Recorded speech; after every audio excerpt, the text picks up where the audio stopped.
الحمد لله الذي وحده والصلاة والسلام على من لا نبي بعده أما بعد. قال الله تبارك وتعالى في القرآن المجيد والفرقان الحميد: أعوذ بالله من الشيطان الرجيم. بسم الله الرحمن الرحيم. محمد رسول الله والذين معه أشداء على الكفار رحماء بينهم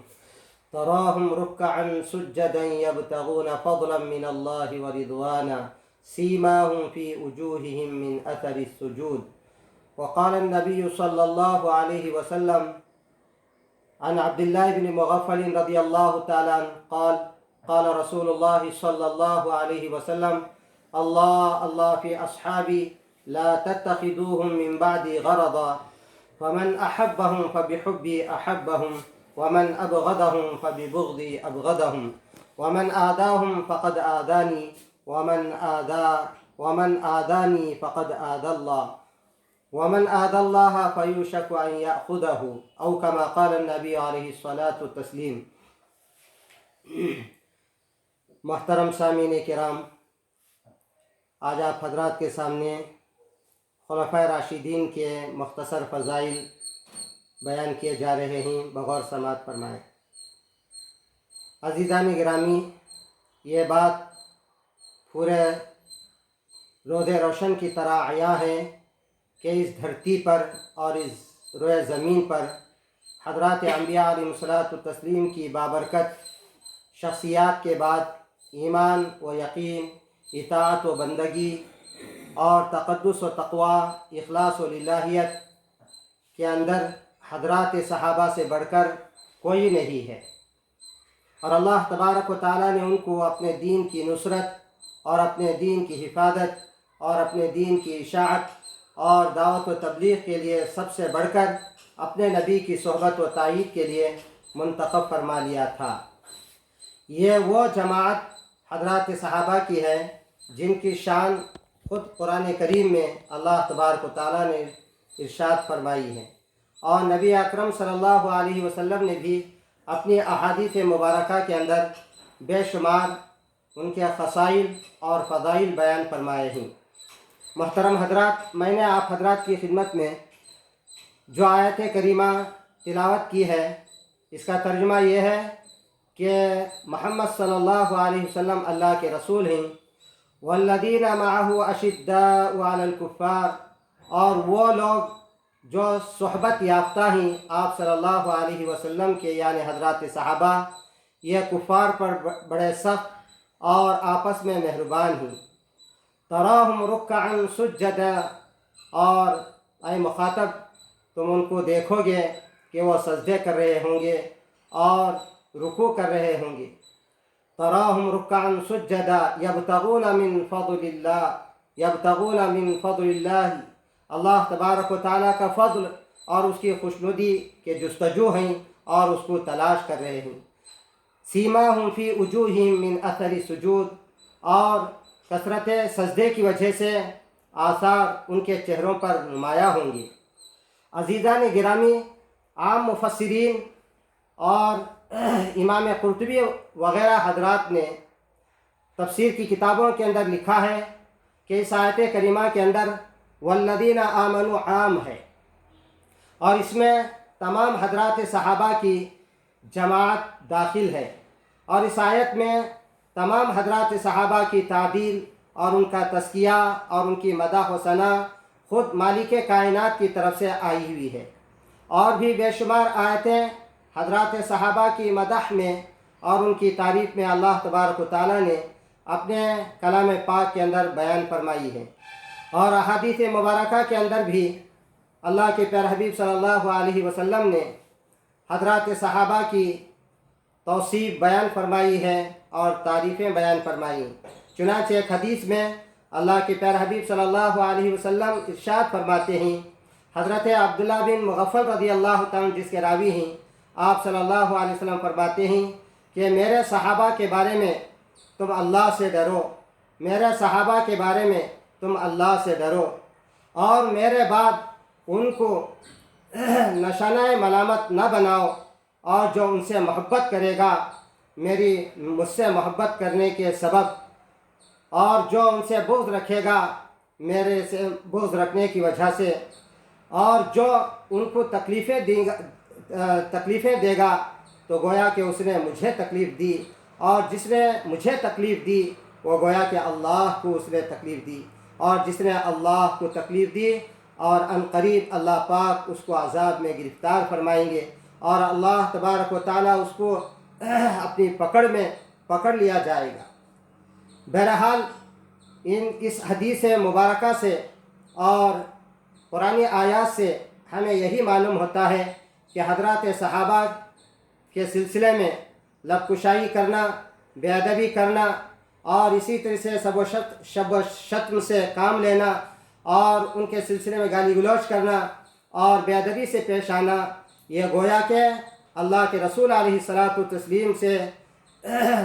بے حرمتی اور بے احترامی اور بے ادبی کرنے کے مترادف ہے، اور جو اللہ کے رسول علیہ الصلاۃ والتسلیم کی بے حرمتی کرے گا گویا کہ اس نے اللہ کی بے حرمتی کیا ہے، اور جو اللہ کی بے حرمتی کرے گا اس کا ایمان خطرے میں ہوگا۔ لہذا دوسری طرف یہ بات میں عرض کر دوں کہ حضرات صحابہ یہ معیار حق ہیں، اور معیار حق کا مطلب یہ ہے کہ ان کے اقوال و افعال اور حق و باطل کی کسوٹی ہیں۔ لہذا ان حضرات نے جو فرمایا یا جو دینی کام کیا ہے وہ ہمارے لیے مشعل راہ حجت اور ذریعہ فلاح ہے، اور ان کے معیار حق ہونے کے سلسلے میں قرآن کریم میں بے شمار دلائل بیان کیے گئے ہیں اور بے شمار آیات کریمہ بیان کی گئی ہیں۔ چنانچہ ایک آیت پر میں اکتفا کرتا ہوں۔ اللہ تبارک و تعالیٰ کا ارشاد ہے، وَمَن يُشَاقِقِ الرَّسُولَ مِن بَعْدِ مَا تَبَيَّنَ لَهُ الْهُدَىٰ وَيَتَّبِعْ غَيْرَ سَبِيلِ الْمُؤْمِنِينَ نُوَلِّهِ مَا تَوَلَّىٰ وَنُصْلِهِ جَهَنَّمَ وَسَاءَتْ مَصِيرًا۔ اللہ تعالیٰ فرماتے ہیں کہ جو رسول کی مخالفت کرے گا بعد اس کے کہ امر حق اس کے سامنے ظاہر ہو چکا ہو، اور مومنین کے راستے کے علاوہ کوئی اور راستے کی اتباع اور دوسرے راستے کو اختیار کرے گا، تو وہ جو کچھ کرے گا اس کو ہم کرنے دیں گے اور ہم اس کو جہنم میں داخل کر دیں گے، اور یہ جگہ بہت بری ہوگی۔ اس آیت کریمہ سے معلوم ہوا کہ جس نے مومنین کے خلاف راستہ اختیار کیا وہ مستحق دوزخ ہوا اور مستحق نار ہوا۔ اور اس آیت کے نزول کے وقت مومنین حضرات صحابہ ہی کی جماعت ہے، یہ تمام مفسرین کا اتفاق ہے۔ لہذا اس سے یہ واضح ہوا کہ حضرات صحابہ کا طریقہ حق اور ہدایت کا طریقہ ہے، اور وہ ہمارے لیے نمونہ اور آئیڈیل ہیں، اور جو ان کے طریقے کے خلاف چلے گا وہ گمراہ ہو جائے گا۔ اور حضور اکرم صلی اللہ علیہ وسلم نے ان حضرات صحابہ کے معیار حق ہونے کے سلسلے میں بتلاتے ہوئے فرماتے ہیں کہ میری امت پر وہ سب کچھ آئے گا جو بنی اسرائیل پر آ چکا ہے۔ بنی اسرائیل کے 72 فرقے ہو گئے تھے، میری امت کے 73 فرقے ہو جائیں گے، اور وہ سب کے سب دوزخی ہوں گے، مگر یہ ملت یعنی فرقہ ناجی یعنی نجات پانے والا ہوگا۔ حضرات صحابہ رضی اللہ عنہم اجمعین نے عرض کیا کہ وہ فرقہ اور وہ ملت کون سا ہوگا؟ ارشاد فرمایا، ما انا علیہ و اصحابی، یہ وہ ملت اور فرقہ ہے جس پر میں ہوں اور میرے صحابہ ہی۔ مشکات شریف کی یہ روایت ہے۔ لہذا اس حدیث میں اللہ کے پیارے حبیب صلی اللہ علیہ وسلم نے ما انا علیہ و اصحابی فرمایا، صرف ما انا علیہ نہیں فرمایا۔ لہذا یہ صحابہ کرام کو معیار حق قرار دینا نہیں ہے، نیز ارشاد فرمایا کہ علیکم بسنتی و سنت الخلفاء الراشدین المہدیین عضوا علیہا بالنواجذ، اپنے اوپر میرے طریقے کو اور میرے ہدایت یافتہ خلفاء راشدین کے طریقے کو لازم کر لو اور دانتوں سے مضبوط پکڑ لو۔ یہ بھی روایت مشکات کے اندر بیان کی گئی ہے۔ لہذا اس حدیث میں اللہ کے پیارے حبیب صلی اللہ علیہ وسلم نے خلفاء راشدین کو خلفاء راشدین کے طریقے کو سنت کہنا اس بات کی دلیل ہے کہ جس طرح آپ صلی اللہ علیہ وسلم کی سنت حجت ہے، اسی طرح خلفاء راشدین کی سنت بھی حجت ہے۔ لہذا میں آپ حضرات کے روبرو اور آپ حضرات کے سامنے خلفائے راشدین کے مختصر فضائل اب بیان کرنا چاہتا ہوں۔ حضرت ابو بکر صدیق رضی اللہ تعالیٰ عنہ یہ تمام انبیاء علیہ الصلوۃ والتسلیم کے بعد سب سے افضل تھے تمام انسانوں میں، اور سب سے پہلے خلیفہ ہوئے، اور سب سے پہلے آپ بڑوں میں ایمان لے آئے، اور اللہ کے رسول علیہ الصلوۃ والتسلیم کے آپ پر حضرت نبی کریم صلی اللہ علیہ وسلم کے ساتھ آپ سفر میں حضر میں بہت آپ صلی اللہ علیہ وسلم کا آپ نے ساتھ دیا۔ چنانچہ حضرت ابو بکر صدیق رضی اللہ تعالیٰ کے فضائل کے سلسلے میں سورہ توبہ کی آیت میں آپ کے بارے میں نازل بھی وَلَا تَحْزَنْ إِنَّ اللَّهَ مَعَنَا، اور دوسری جگہ اللہ تبارک و تعالیٰ نے حضرت ابو بکر صدیق رضی اللہ تعالیٰ کو فرمایا ثَانِيَ اثْنَيْنِ إِذْ هُمَا فِي الْغَارِ، اللہ کے رسول علیہ الصلوۃ والتسلیم کے ساتھ غار کے اندر حضرت ابو بکر صدیق رضی اللہ تعالیٰ عنہ 3 دن اور 3 رات رہے، اور جب غار میں آپ داخل ہو رہے تھے، جب سفر کر گئے اور غار کے اندر آپ صلی اللہ علیہ وسلم جانے سے پہلے حضرت ابو بکر رضی اللہ تعالیٰ عنہ پہلے تشریف لے گئے۔ بعض علماء نے ابو بکر کی وجہ تسمیہ جو بیان کی ہے، اس کی وجہ تسمیہ میں ایک وجہ یہی بیان کی ہے کہ حضرت ابو بکر کے معنی پہلے کے آتے ہیں کہ اللہ کے رسول علیہ الصلوۃ والتسلیم کو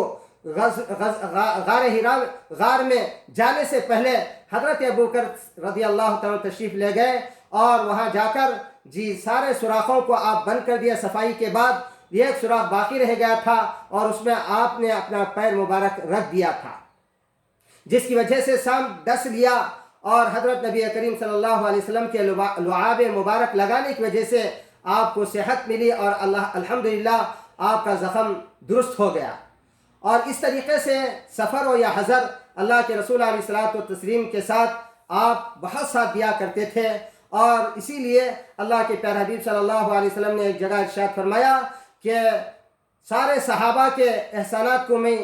چکا دیا ہوں، لیکن حضرت ابو بکر رضی اللہ عنہ کے احسانات اتنے میرے اوپر ہیں کہ میں ان کے احسانات کو چکا نہیں سکتا۔ اللہ تبارک و تعالیٰ ہی قیامت کے دن آپ کے احسانات کو چکائیں گے۔ اور دوسرے نمبر پر حضرت عمر فاروق رضی اللہ تعالیٰ عنہ ہیں، اور یہ امیر المؤمنین ہیں، اور ان کا نام عمر فاروق ہے، اور ان کے والد حضرت خطاب ہیں، اور ان کی کنیت ابو حفص ہے، اور ان کا لقب الفاروق ہے۔ الحمدللہ یہ ابھی اسلام نہیں لائے تھے، تو لہذا ان کی بہادری اور شجاعت مشہور ہے، اور اسلام لانے کے بعد بھی الحمدللہ ان کی بہادری سارے عالم کے اندر معروف اور مشہور تھی۔ بہرحال ان کے اسلام لانے کا بہت ہی عجیب و غریب واقعہ احادیث مبارکہ کے اندر، تاریخ کی کتابوں کے اندر، تاریخ خلفاء راشدین کے اندر مفصل بیان کیا گیا ہے، لیکن مجھے یہ عرض کرنا ہے کہ اللہ کے رسول علیہ الصلوۃ والتسلیم نے حضرت عمر رضی اللہ تعالیٰ عنہ وغیرہ کے 2 حضرات کے سلسلے میں دعائیں کی تھی، لیکن ابو جہل کے بجائے اللہ تبارک و تعالیٰ نے حضرت عمر رضی اللہ تعالیٰ عنہ کے حق میں آپ صلی اللہ علیہ وسلم کی دعا قبول کی۔ آپ کو اللہ تبارک و تعالیٰ نے ایمان کی دولت سے مالا مال فرمایا، اور اللہ تبارک و تعالیٰ نے آپ کے اندر ایسے خصائل اور ایسی خصوصیتیں عطا فرمائی تھی کہ بہت سا قرآن کریم کا حصہ آپ کی منشا کے مطابق اس کا نزول ہوا ہے، اور آپ کی منشا کے مطابق اللہ تبارک و تعالیٰ نے قرآن کریم کی بہت سے آیاتوں کو نازل فرمایا ہے۔ اور اسی لیے اللہ کے رسول علیہ الصلوۃ والتسلیم نے حضرت عمر فاروق رضی اللہ عنہ کے بارے میں فرمایا کہ اگر میرے بعد اگر کوئی نبی ہوتا تو حضرت عمر رضی اللہ تعالیٰ عنہ ہوتے۔ اور آپ کے فضائل میں یہ بات بہت سے علماء نے لکھی ہے کہ جس راستے سے حضرت عمر رضی اللہ عنہ کا گزر ہوتا تو اس راستے سے شیطان بھی گزرنے کے لیے ہمت نہیں کرتا تھا، دوسرا راستہ اور دوسری گلی کوچہ اختیار کر لیا کرتا تھا۔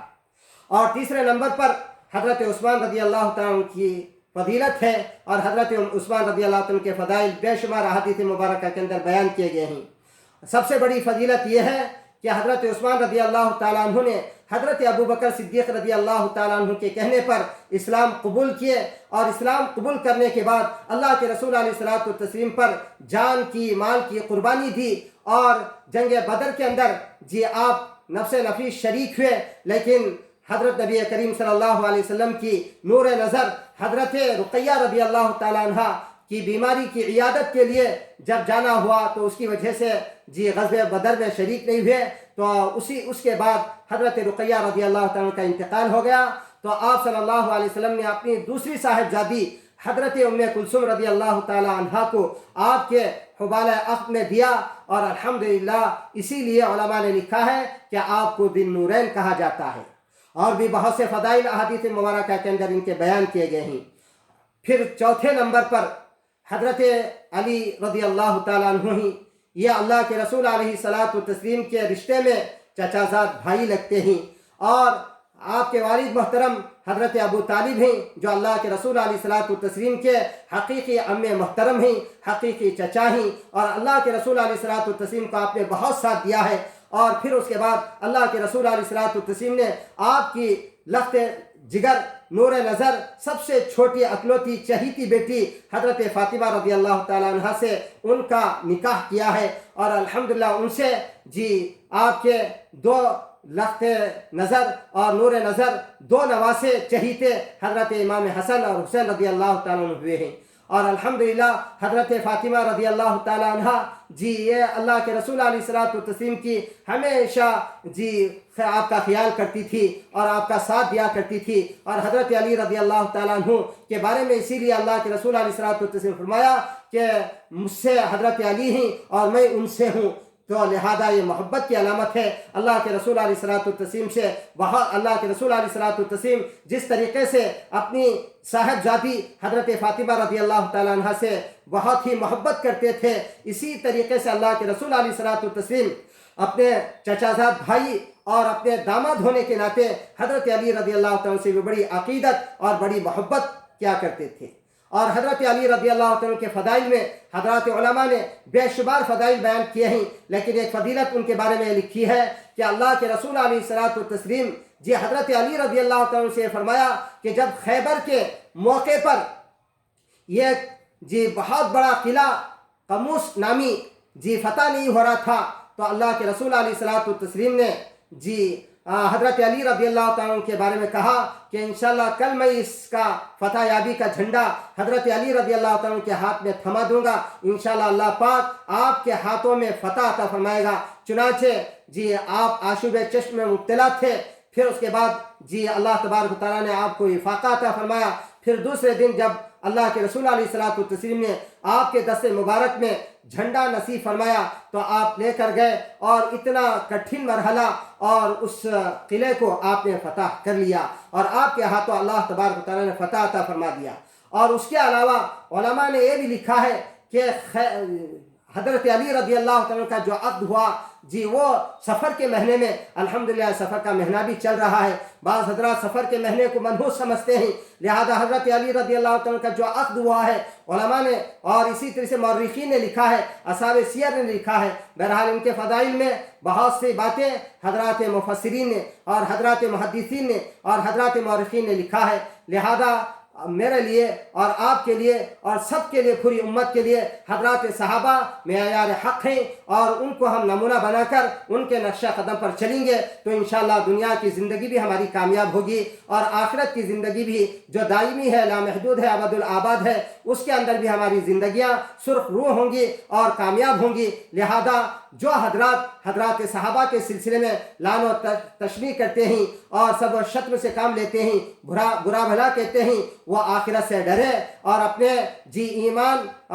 ایمان کے سلسلے میں ڈرے اور اپنی زبانوں کو کنٹرول کرنے کی کوشش کرے، اور حضرات صحابہ کو معیار حق سمجھ کر اور حجت سمجھ کر ان کی پیروی کرنے کی کوشش کرے۔ میں اسی بات پر اپنی بات کو ختم کرتا ہوں۔ اللہ تعالیٰ سے دعا ہے کہ اللہ تبارک و تعالیٰ مجھے بھی، آپ کو بھی، پوری امت محمدیہ کو حضرات صحابہ کے نقش قدم پر چل کر اپنی زندگیوں کو کامیاب بنانے کی کوشش کریں۔ آمین۔ وآخر دعوانا الحمدللہ رب العالمین۔